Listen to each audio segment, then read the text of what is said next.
Հայաստանում պետականորեն հաստատված ինստիտուտ, ամենահին ինստիտուտը 1700 տարվա հայ առաքելական եկեղեցին է եւ դրա դերը նսեմացնելը հայ ազգի դեմ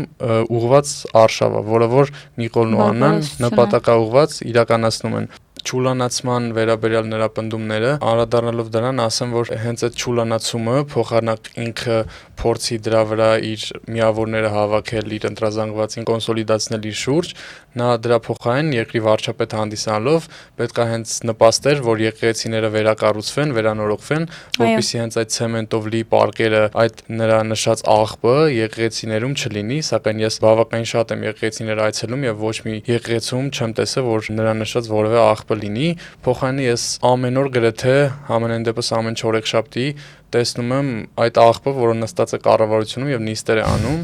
աղբը, որը իր գլխավորությամբ նա կարող է հայլու մեջ նայել եւ տեսնել իրեն, հենց այդ աղբն է, որ մեր երկրից պետք է հեռացնել, վերացնել, որպեսզի երկիրը շենանա։